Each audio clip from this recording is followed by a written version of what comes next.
दोस्तों आज मैं आदि पुरुष की 10 ऐसी चेंजेस बताऊंगा जो रामायण में नहीं है।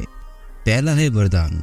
रावण के तपस्या से खुश होकर ब्रह्मा जी उन्हें वरदान दिए थे कि ना कोई देवता, ना कोई असुर, राक्षस, भूत, पिशाच के हाथों तुम्हारी मौत नहीं होगी।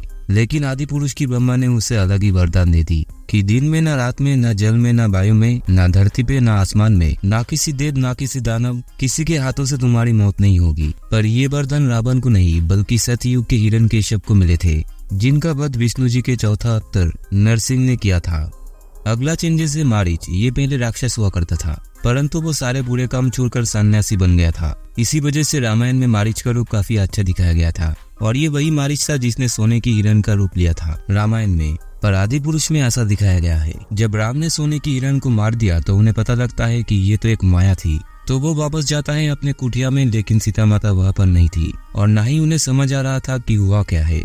लेकिन आदि पुरुष में सीता माता को रावण चमगादड़ के ऊपर ले जा रहा था और दूसरे साइड राम और लक्ष्मण उनका पीछा कर रहा होता है। रामायण में हमने देखा जब रावण सीता माता को ले जा रहा था तो उनका पीछा जटायु करता है, लेकिन रावण उसका एक पंख काट देता है, जिसके बाद वो जमीन में गिर के राम राम पुकार रहा था। वही राम और लक्ष्मण सीता माता को ढूंढते हुए जटायु के पास पहुंचता है, जहाँ पर जटायु बताता है कि सीता माता को कौन लेके गया और किधर लेके गया। लेकिन आदि पुरुष में राम और लक्ष्मण को पहले ही पता लग जाता है कि सीता माता को कौन लेके गया और किधर लेके गया। अगले सीन में जब राम और लक्ष्मण सीता माता को चारों तरफ ढूंढ रहे थे तो माता सबरी एक जगह पर फूलों का मार्ग सजा रही होती है कि प्रभु श्री राम आएंगे। ये काम वो हर दिन किया करती थी और वहाँ से किसी को भी नहीं जाने दिया करती थी। जिसके बाद फाइनली एक दिन प्रभु श्री राम और लक्ष्मण माता सबरी से मिलते हैं और ये सीन काफी अच्छा था।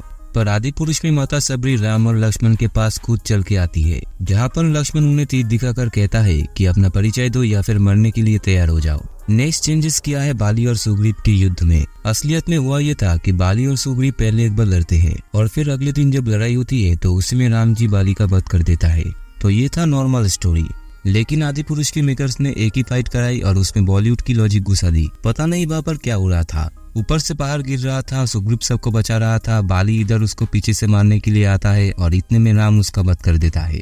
अगला सीन में जब हनुमान जी को बंदी बनाकर रावण के सामने लाया जाता है तो रावण भरी सभा में सबके आगे बैठा होता है और वहाँ पर सभी मंत्री अपना अपना अलग फैसला सुनाता है। लेकिन आदि पुरुष में ना कोई सभा, ना कोई मंत्री, पता नहीं वहाँ पर क्या हो रहा था। नेक्स्ट है डायलॉग। आदि पुरुष में हनुमान जी का डायलॉग था, कपड़ा तेरे बाप का, तेल भी तेरे बाप का, आग भी तेरे बाप का, तो जलेगी भी तेरा बाप का। पता नहीं यार ये लोग क्या फुके स्क्रिप्ट बनाते हैं। अगला चेंजेस है राम सेतु के ऊपर। राम सेतु एक ऐसा सेंसिटिव टॉपिक है, उसे जैसा है वैसा ही दिखाओ। राम जी जब समुद्र के ऊपर ब्रह्मास्त्र चलाने वाला था तो वो प्रकट होकर राम जी से क्षमा मांगते हैं।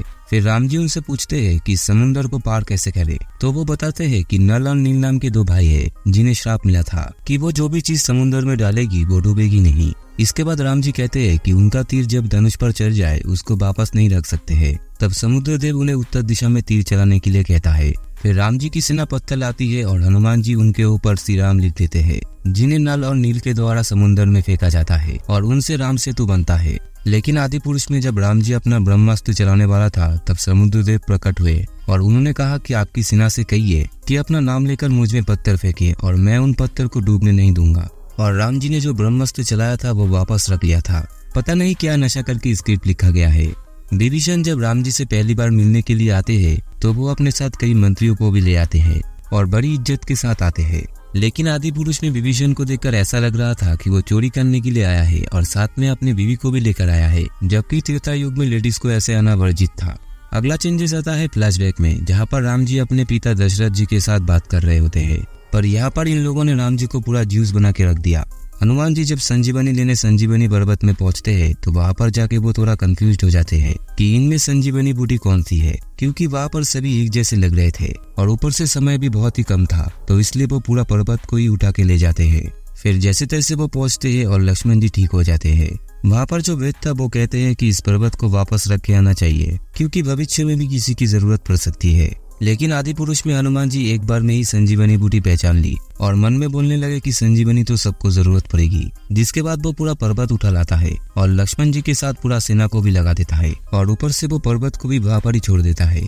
तो ये था दोस्तों आदि पुरुष में 10 ऐसी चेंजेस जो रामायण में नहीं है। अगर इसके अलावा और भी चेंजेस दिखे तो मेरे कमेंट बॉक्स में जरूर बताना।